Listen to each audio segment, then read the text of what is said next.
Okay, so let's jump in.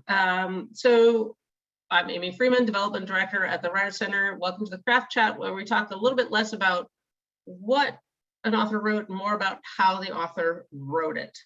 So I'm going to skip Aggie. I'm going to skip Aggie's bio because you're here because you know who she is. And if you don't, you can look at our website or her website. So I want to know how the heck you did this. Okay.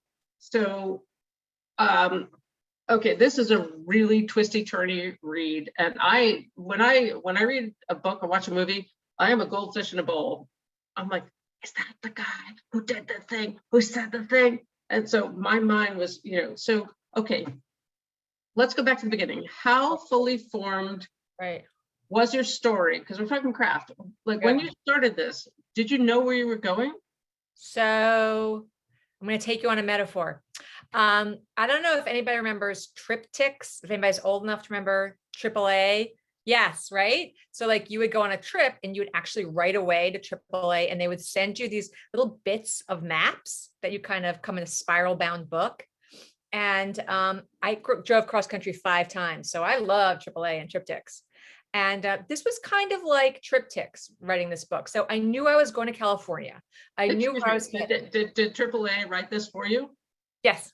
That's one of the member benefits is that they write your novels for you. Son of a gun. All right, I'll sign up. It's worth the $25. So I know where I'm going, right? Like I know how I want it to end in terms of the experience the reader is going to have. So like I know I'm going to California, but I don't know how I'm getting there. Like I know I have to go west. I know I'm going to have to drive through certain states, but I don't know the path or the routes or if I'm going to get waylaid or hang out in certain towns, right? So I have a general sense of the direction I'm going, but really as I go, I'm learning and unfolding as I go. I know how it's going to end in the sense of, I knew what I wanted Allie to feel and experience and the emotional resonance of the ending, but I didn't actually even know who the bad guy was. And I didn't know where it was going to take place. And I didn't know sort of what the ultimate kind of scene was going to be. I just knew what I wanted her to feel and realize at the end. Okay, so we're going to go off script here. Yeah. So plotter versus pantser.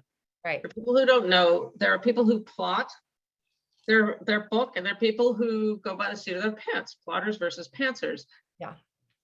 So you're saying you're a plotter who pants? Exactly. So I knew it was a story of revenge.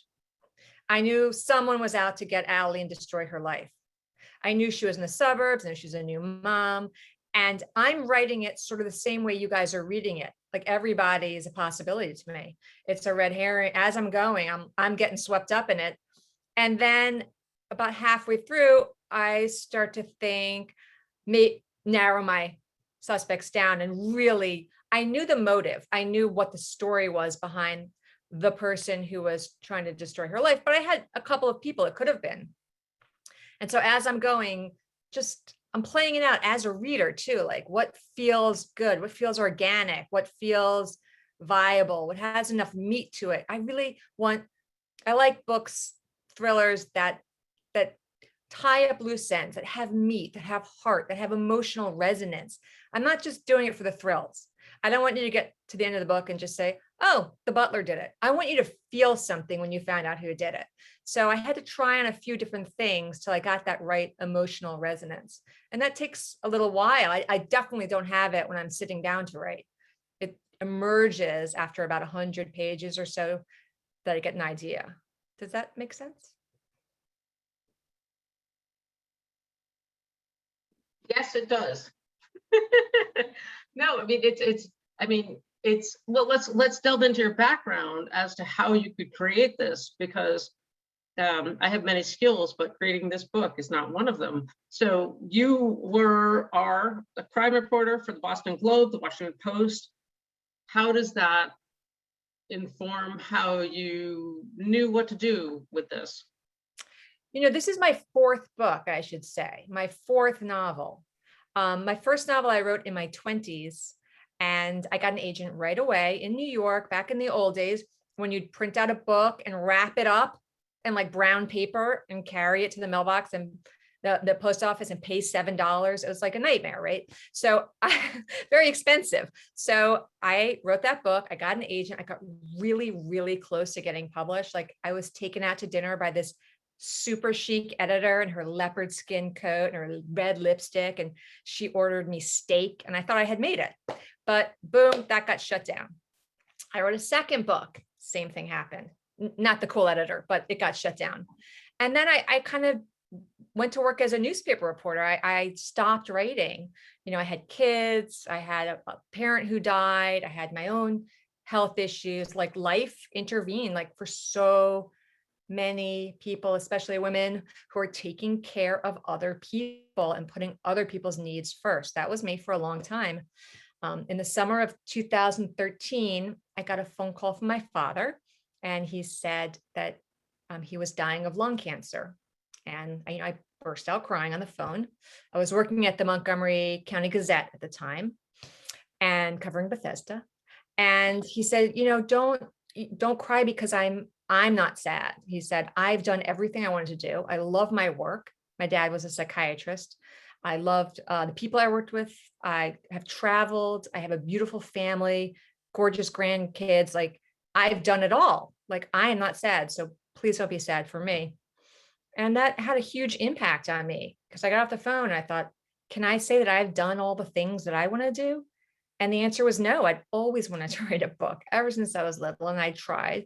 And like within a few weeks, I had enrolled at the Writers Center, and I took the class, The Extreme Novelist with Katherine Johnson, which is sort of a boot camp. It's not really a writing class as much as it is like a get your butt in the seat class. And I wrote a thriller and I thought it was pretty good. And I got an agent and she tried to sell it. And it didn't sell. So then I wrote this guy, right? And I brought it back to my agent, and my agent said, meh, I'm not really feeling it. She said, I don't think this is competitive, Aggie. I'm so sorry. I don't have better news for you. And then I was at this crossroads where I was like, do I put that in a drawer and try again? And my husband said, hell no, you fire your agent. But I was afraid. I was afraid the way you're afraid in college and you have a really crappy boyfriend or girlfriend, but it's better than no boyfriend or girlfriend, especially with like Valentine's Day coming up, right? Like having an agent is very validating. And so breaking up with her was hard. I found the agent who was right for me, who got the book, Katie Shea Boutillier at the Donald Moss Agency, and the rest is history. So even though this is my first published book, it's my fourth novel that I've written from beginning to end and really polished up. That was a longer answer than you were expecting. I was just sitting back and taking notes. That's I mean, the process of writing and rewriting. So when you're writing, do we call this a thriller? Oh, yes. So I call it suburban noir. Right. Okay. So when you're writing suburban noir, you left breadcrumbs throughout the whole manuscript. Yeah. I was like, oh, that one. Oh, that one. So, and again, going back to the plotter pantser thing, but how did you do that? Well, I don't know if anybody here is familiar with Finnegan's Wake by Ulysses. And I'm not expecting anybody to be, by the way, this is not a snobism thing because like it's a ridiculous book, but it is one long sentence. That's the point of it. It begins and it ends. Like you get to the end and you're supposed to start the beginning again. It's ellipses, like it's a never ending cycle. And that's what writing a book feels like to me. It's a never ending cycle of writing, rewriting, writing, rewriting. Like I write one layer and then I go back to the beginning and start sewing in those breadcrumbs. And then I go back to the beginning and I weave in more stuff. And it's a constant weaving in because I want my book to be a three-dimensional object in your mind so that it can be looked at from all sides and it's a real thing. I don't want it to be a stage set where when you go behind, you see, oh, it's all false. It's not a real tree. It's not a real town. Like I want it to be real. And that means that when you look back at everything, it all has to make sense. Like in the beginning of the book, I don't want to give it away, but there are things that tell you what's going to happen all along. And every single thing that emerges at the end is planted at some point, right? And that's very important to me. And that might be like an OCD thing, but I just have to have everything wrapped up and very self-contained, so that whatever you're looking back on, it's all there. Does that make sense? Does that answer your question? It does, but I don't, I mean, so you're not working in a linear. No. I just want to know your secrets. Okay, so I'll write the opening scene, like the opening scene, which is the scene, by the way, which I will probably rewrite most of any book, of anything in the book, because the opening scene has to pack in so much information, right? In a seamless, natural way. That's very, very hard. It's putting in, everything you need to know for the end of the book is all there in the beginning. And it has to seem natural and kind of casual and fun to read. So that takes a lot of work. And then I'm going for a little while and I kind of run out of steam. So I jump ahead to a scene that I know I want to write. Maybe it's like chapter 30. I know she's going to have a scene where something, I don't know, she gets hit by a bus. That didn't happen. But you know something's going to happen. So I write that scene. And then I kind of work back from that scene and forward from that scene. And then I'll write another, like maybe I'm getting close to the end. I'm getting an idea for the end. So I'll write a rough draft of that. And I'll work back a little bit. And so I'm mishmashing. I know it's very disorganized and not linear. I'm mishmashing my way through, connecting the blobs until it becomes, like, it's not uncommon for me to write the book and be like, I have 10 major scenes and nothing in between. And then I have to go back and kind of like, how did she get from point A to point D? Like I have to get the B and the C in there. So I just go with what's exciting to me at first. And then I kind of take a deep breath, read through it. Okay, you need to make some transitions, some connections. You can't just introduce this sister-in-law here. You have to introduce her back here and have her woven in a little bit. So that's what I mean by going back and weaving it in and writing it in.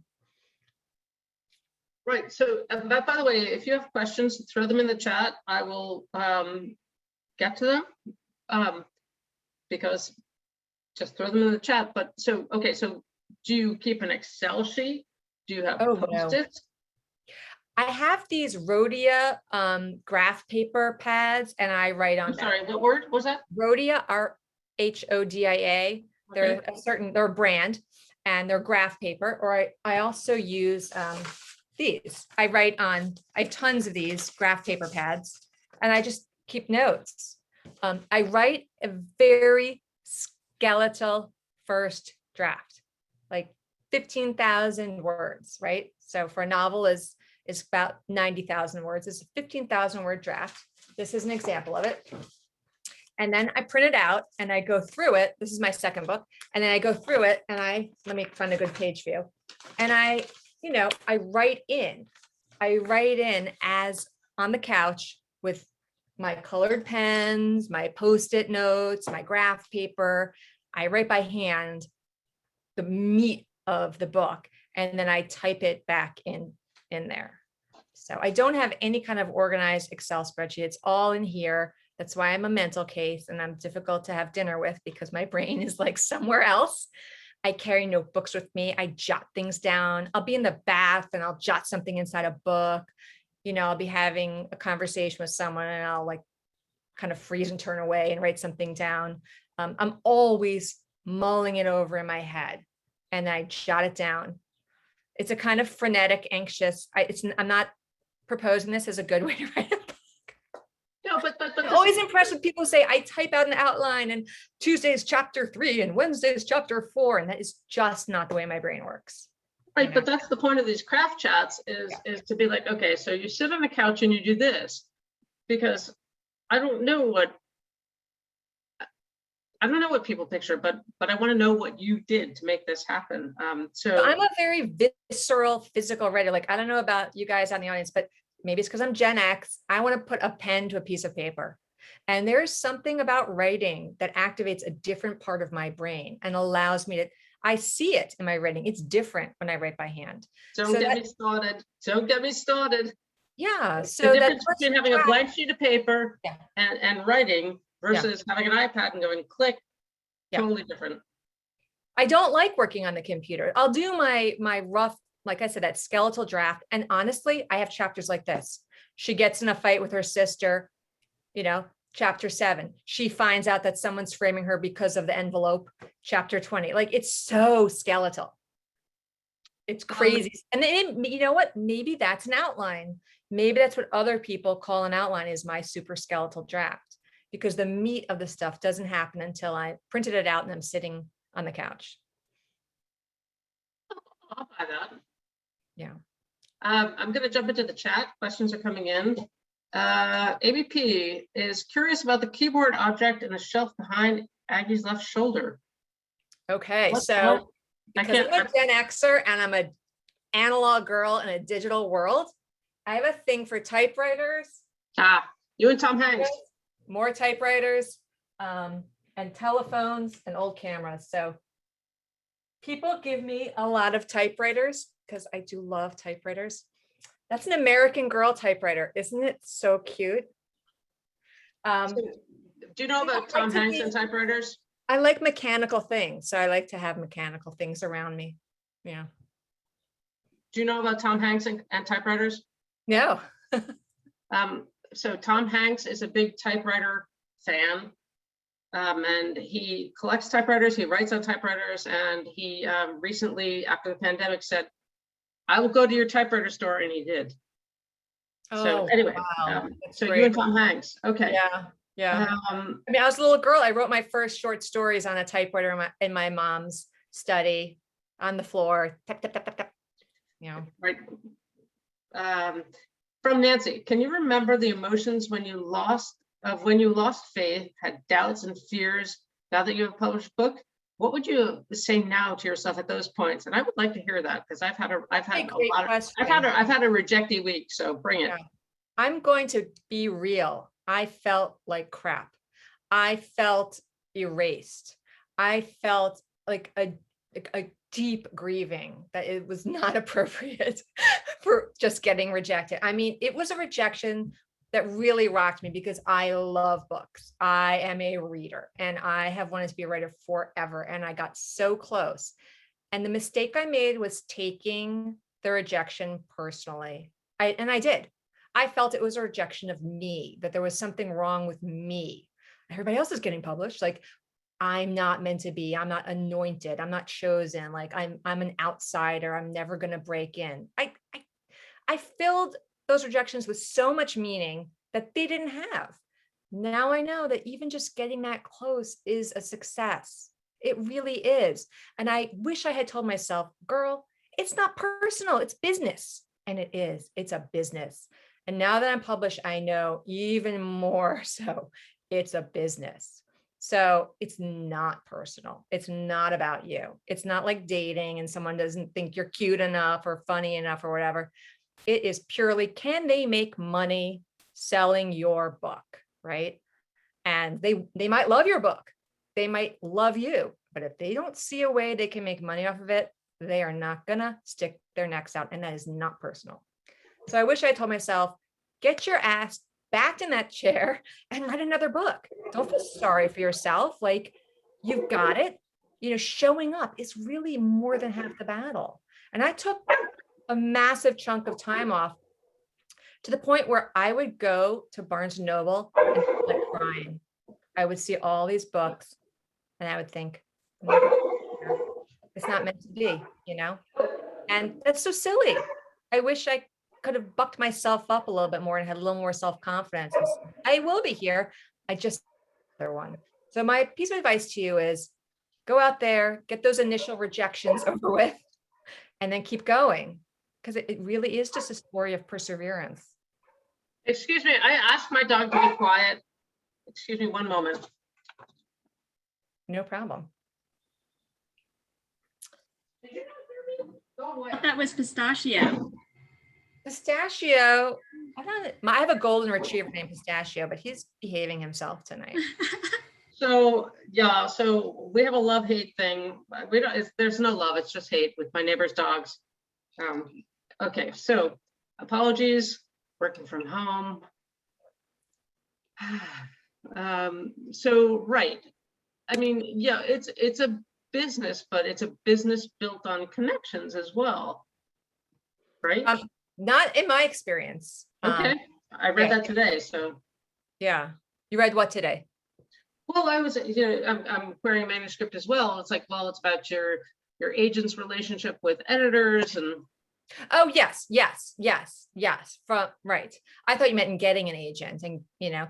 if you're, Beyonce, you're going to be able to publish. Look, the Duchess of whatever her name is, she just wrote a children's book and it's the #1 book now selling. So obviously, if you have celebrity on your side, you've got no problems.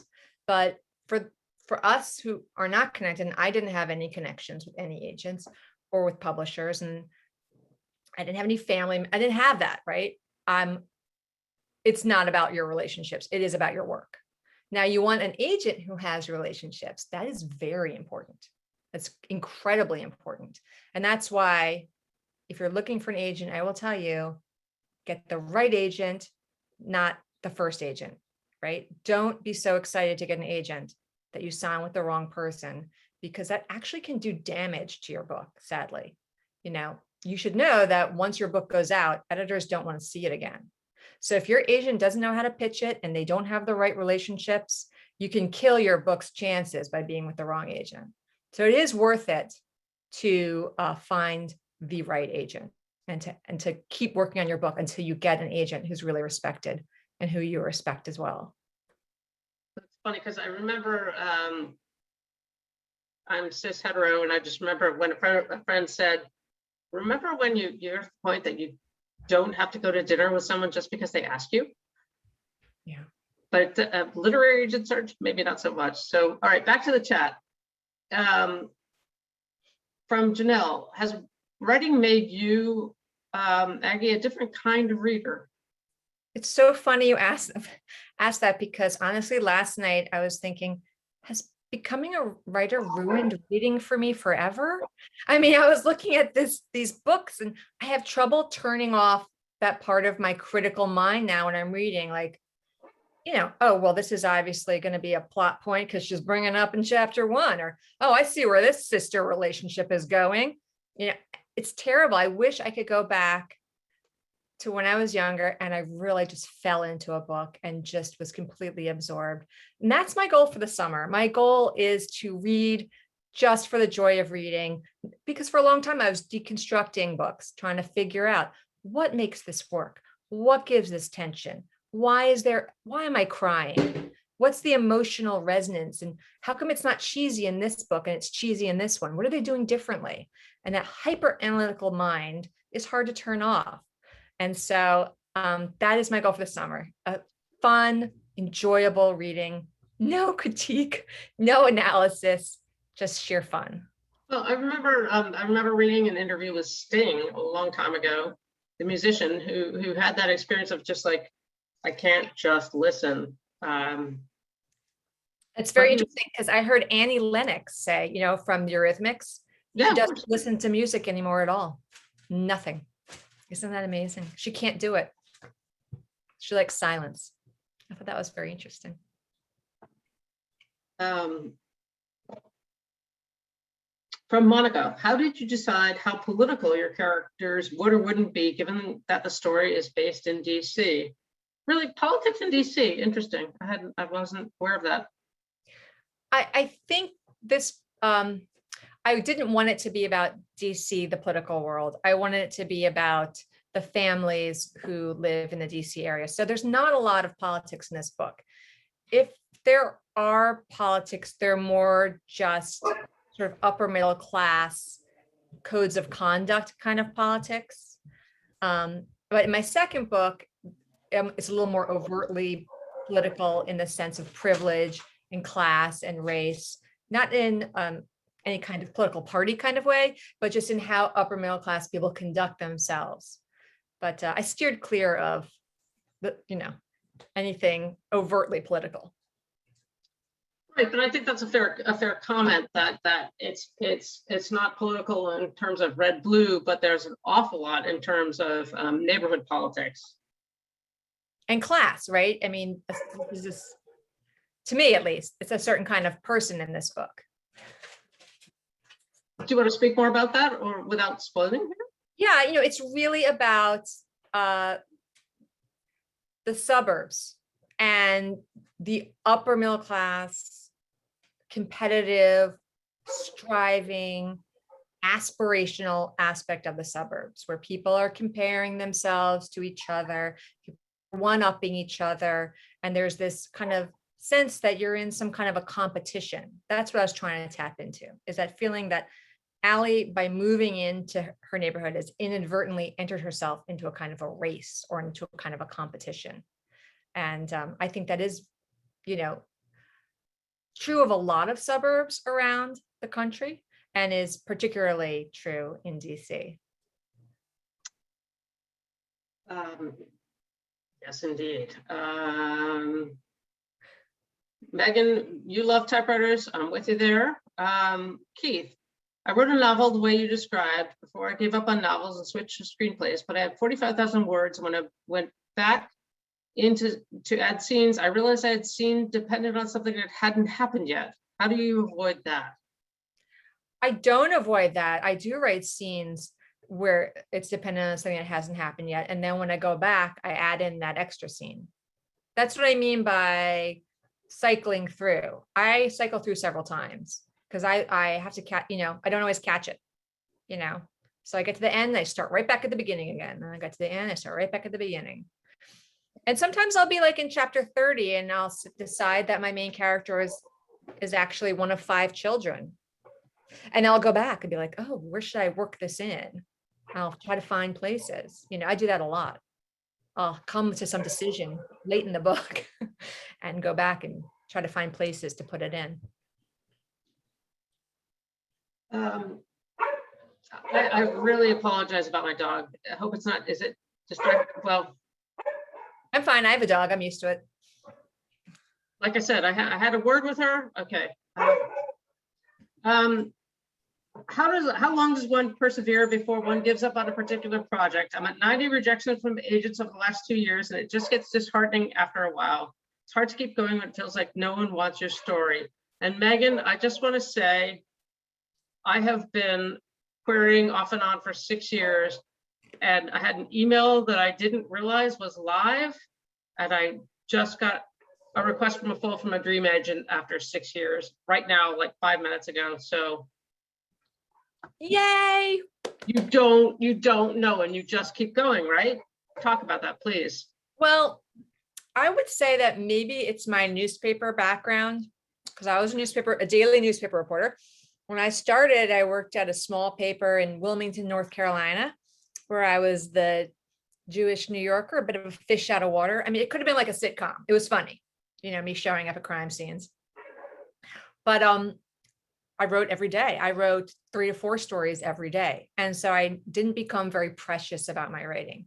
And I would strongly encourage people to not become too attached or too precious about their writing. If you've got that many rejections, either get a developmental editor or put it in a drawer and write another book. Don't become overly invested in any one book, because if you do become a published writer, you're going to be writing a lot of books, right? You got to have more than one book in you. So you know what? I have 3 books that are probably never going to see the light of day. That's okay. You're a writer. You write another book. Like, keep going. Obviously, if you're writing your memoir or something that's deeply personal, but if it's not, then I think it's a sign that it's time to move on. Unless you want to hire a developmental editor and find out why people aren't liking it. But if you don't want to spend that kind of money, then I say, hey, you know what? Write another book, because that's not wasted, that first book that you wrote. That first book is helping you teaching you how to write a book. It's not wasted at all. I don't like this idea of failure. My husband said to me, you're telling people you had 3 books that didn't sell? You want to tell them you were a failure?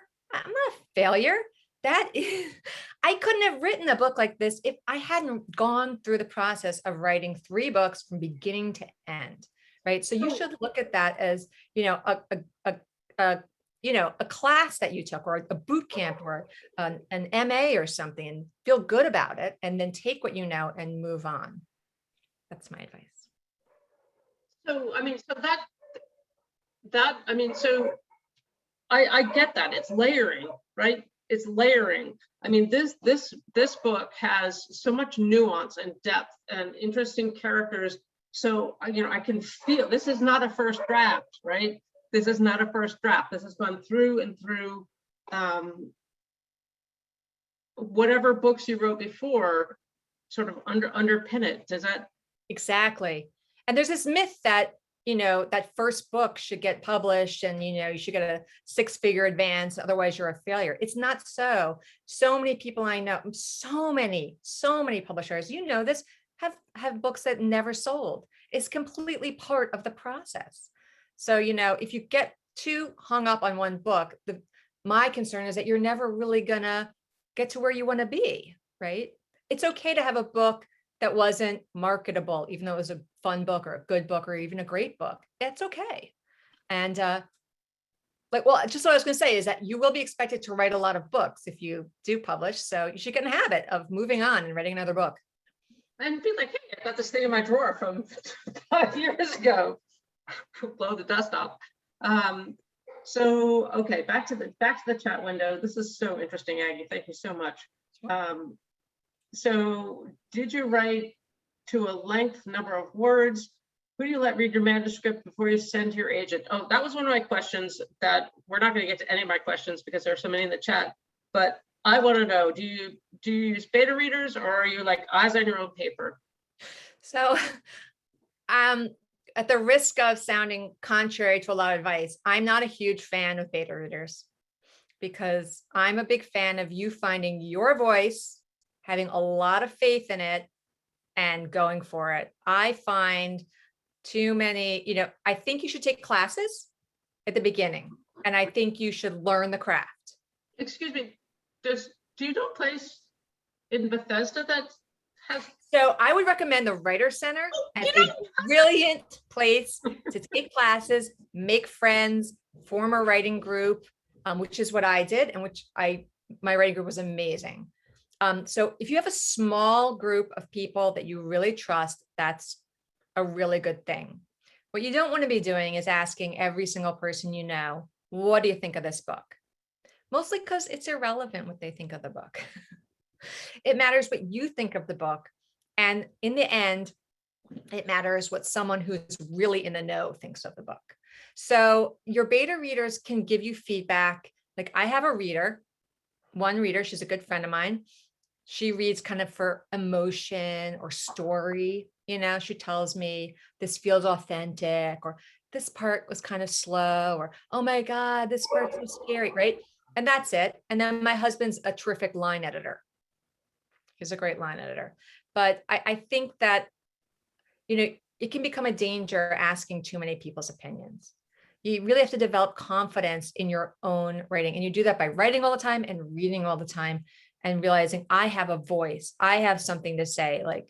And honestly, you know, you asked me about advice I would give myself when I was younger.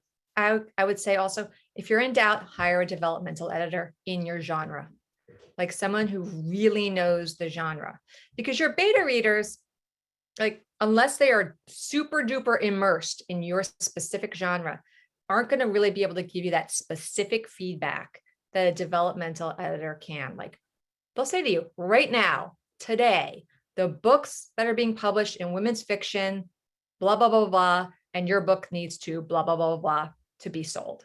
It's very specific, good advice that a good developmental editor can give to you. Right. So that is actually, I am also of a person, I also believe in, if you can pay for outside people, because critique groups are amazing, but they're also focused on multiple things. But what do you do if a development, so you're talking about development, so if there's something that the editor says will sell, but it's not what you want to write, what do you do with that? I don't know if does that happen? I don't know. That's what I thought you said. No. I mean, if you're writing middle grade fiction, for example, and you give it to your friends and they say, oh, we loved it, it was so great, or they give you some critique on it, you know, I don't know how helpful that will be to you. Whereas if you find a developmental editor who specializes in middle grade fiction and can say to you, look, right now in the middle grade fiction market, there are already 10 books about imaginary stuffed animals. You're going to be facing fierce competition. Or they might say to you, you know what, in middle grade fiction books, you have to have, I don't know, so it has to be shorter. It has to be 70,000, 50,000 words. Your book is too long. You're going to need to cut down 40,000 words. And here are some places you can cut, because that's what they're looking for with middle grade fiction. Like, they're going to be able to tell you some things that are very specific to your genre and will be very helpful, in a way that kind of a generalized beta reader, I don't know if they'll be able to give you that specific feedback to your genre that will help help you sell it.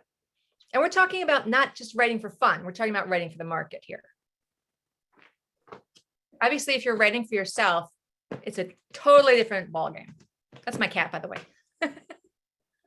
You've met my dog, so yeah. Let me go back to the chat. God, I would like to keep this going for the next 6 hours, Aggie. I have so much to talk to you about, but okay. So,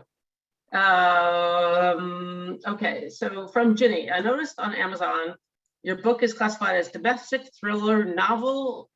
Wow, novel of mothers and children, psychological thriller. Yeah. Did you have to think of how to classify your book and what was involved in that? And also, did you get to give the publisher ideas about the cover art? So I have no control over how Amazon does that. They are not, shockingly, super responsive to authors. I have sent them messages about things.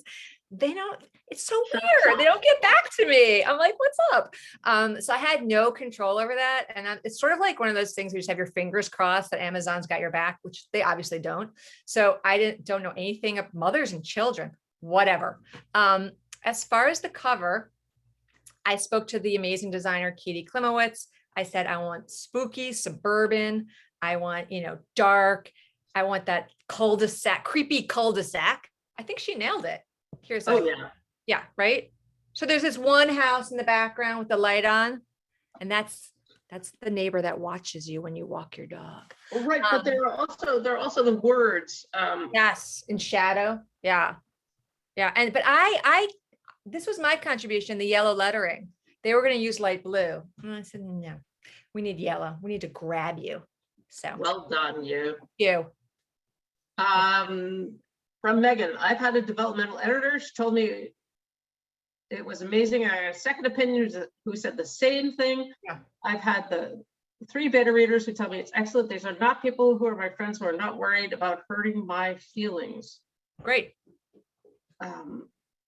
So what happened? Is she having trouble? I mean, I would say that, is your pitch letter great? Have you gone through a pitch? So the Writers Center offers classes on pitch letters. Your pitch letter has to be spot on and perfect. It has to be a writing sample in and of itself, right? So if you're right, like my pitch letter was thrilling and suspenseful because I'm writing suspense. If your book is a comedy, it better be a funny pitch letter. You have to show your writing chops in your pitch letter. So that's one way, weakness that you could possibly be having. I'm just guessing here. I don't know. And then the second thing I would say, which is like the really great books just don't make it through, right? I mean, it happens. And there's an element of luck involved in this. You have to get into the right agent's hand. Like this is my other metaphor. I think of it as like Red Rover. Remember that game we played when we were little and everyone held hands? Red Rover, can Aggie come over? Let Cindy come over, right? So you're the writer and you need to break through one person's chain. You don't need to knock everybody in the chain down. You need to find that one person you can break through with. And that's your one editor. And then you guys agent, and then you guys run and try to break through an editor's chain.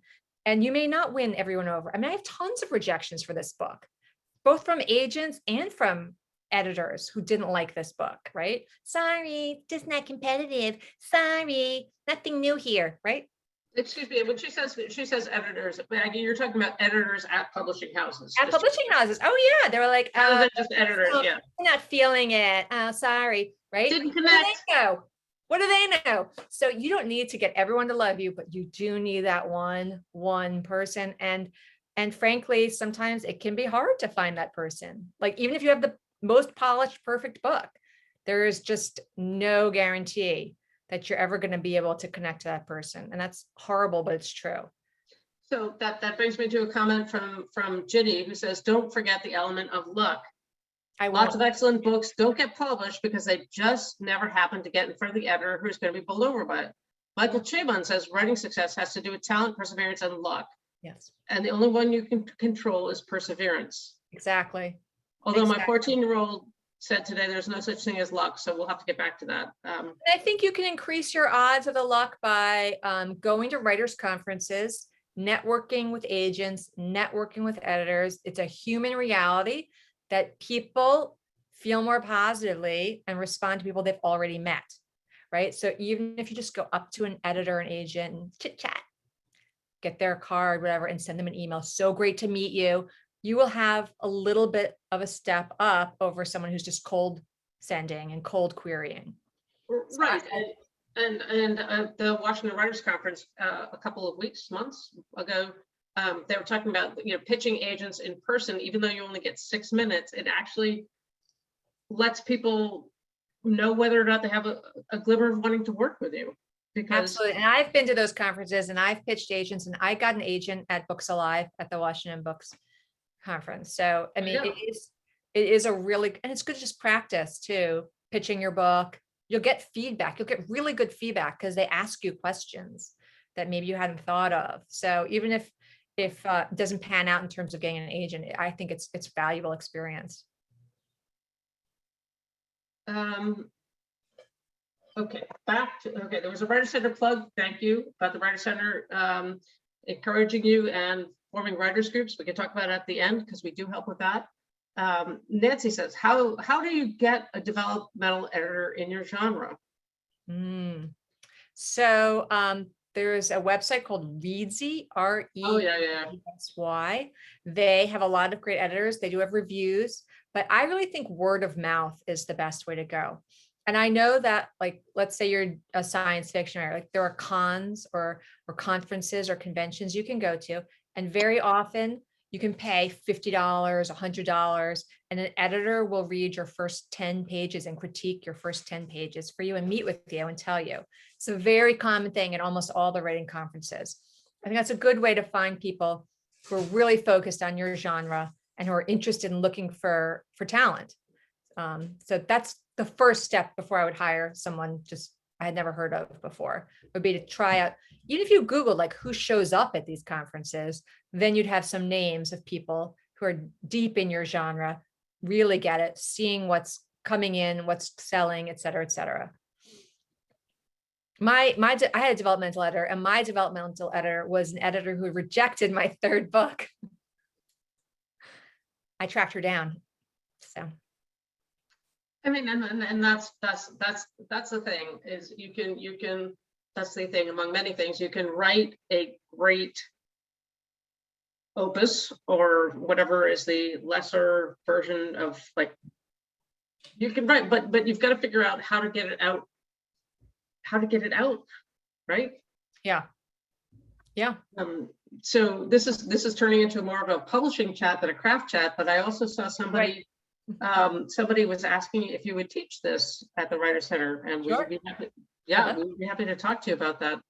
Let me tell you something that when my agent told me she didn't like my book and she didn't know what to do with it, because she literally said, the ending is a lowercase o, and I was really looking for a capital case. What? O. Hang on, say that again, please. The ending is a lowercase o, and I was really looking for a capital O. And I was like, what kind of feedback is that? But no, that's good, because we weren't meant for each other. But I was in a dark place, and I went through all my rejections, because I'm the kind of person who keeps all her rejections. And I found this wonderful rejection from this editor at an acquisitions editor who loved my third book, but said, there's no way to sell this. I've talked to marketing. I've talked to everyone. There's no path forward, even though I love this book and I love your writing. Send us your next book, right? The send us your next book line. So I was like, I'm going to call this woman, email this woman, see what she thinks I should do. And I looked her up, and she was no longer working at this publishing house, big publishing house. I was like, God damn it, I'm going to find her. I don't care if she's making artisanal goat cheese in Vermont. I'm tracking her down. And I found her and I was like, hi. And she was a developmental editor. She'd hung her shingle out. And that was like, you know, God sending me a message like, you need a developmental editor. And I sent it to her and she was doing domestic suspense. And she had this one tweak to my book, which is like huge but minor. Like it had to be done. And it was really obvious now that I look back on it, but it hadn't occurred to me for some reason. And she gave me her feedback. I made the changes and she loved it so much that she introduced me to a dozen agents, right? And that's not necessarily going to happen if you hire a developmental editor, but in my case, it did, right? So I think, you know, hiring a developmental editor who's really in the know is a good thing. Kind of just plugging yourself in, getting yourself connected, going to conferences, meeting people. Like it cannot hurt you to kind of network in this world.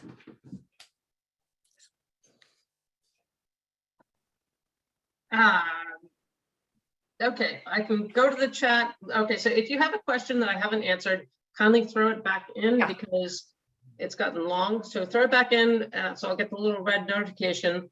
I want to go back to my questions, which is about the narration shifts between characters and how you decided which person held what part of the story. I'm not sure I understand the question. I'm sorry. So as you go through, you've got different.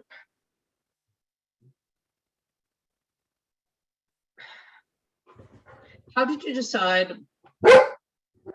That's my dog. Sasha. No, bring it. How did you decide like which part of the story went into each piece? Back to the breadcrumb things. Yeah, I would say that's very, very difficult. It's like you want to give enough information to make it interesting, to keep it suspenseful, to hold the reader's attention, and not too much information as to sort of tip your hand. And I always err on less information, right? It goes a long way. I see this is a mistake a lot of writers make, is they give away too much information too early, too unnecessarily. Okay, like, so can you, that's an important statement, but can you give some meat to that? Yeah, so like Allie had an experience in her past. Okay, she doesn't need to tell you in the first 3 chapters what that experience was. She just needs to say, it reminds me of the past. It's my nickname from the past. I thought I had left the past behind. That is enough for the reader to be interested and keep going. You don't need to dump in a paragraph right there. It says, when I was 17 years old and I was going to school and well, no. You're interrupting that flow. Like, how did you know that? I don't know. Just reading and analyzing, you know, like you want to suck the beginnings of the books are the hardest because we're all so distracted. There's so many things to do. There's TV, there's our kids, there's yoga, whatever. So you got to pull them in. Once they're there, they'll stay. So you can't waste their time in the beginning. And it's exciting. What passed? What happened? You just give a little thing. Like you could say, not another silver locket. That's all you need. I'll see writers say, not another silver locket. The same kind of locket my sister wore before she drowned in 1978 at that lake house in Vermont when my grandmother died and my stepmother came. Oy vey, it's enough already. Like, don't do that. There's time for that later on.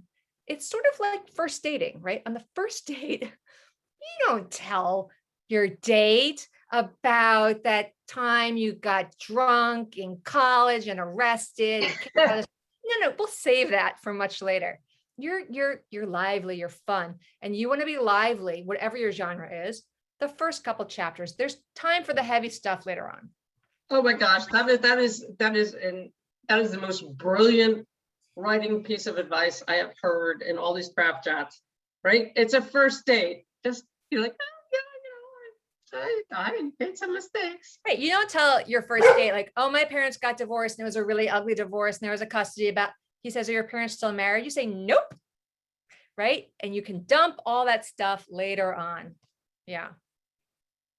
So, but it is really important when you're writing a thriller to know about releasing information, right? I like to release a little tidbit of information at the end of every chapter. That's where I like to put it, the very end.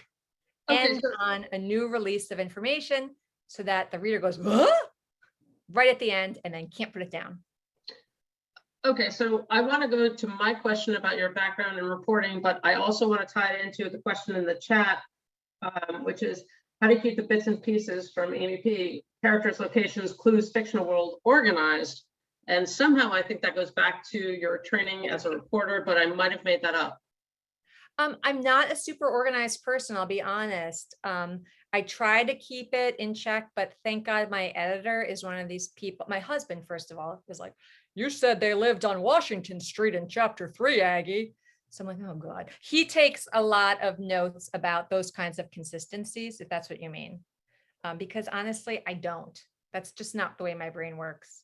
And you don't have to do everything because you can get someone else. Like my actual editor is really good at saying, I thought this was Tuesday. You say it's Saturday. Because I know if you're really organized, you will have, like you said, an Excel spreadsheet with all your, and now I'm learning to do this, an Excel spreadsheet with all your days, all the times, when everything's happening.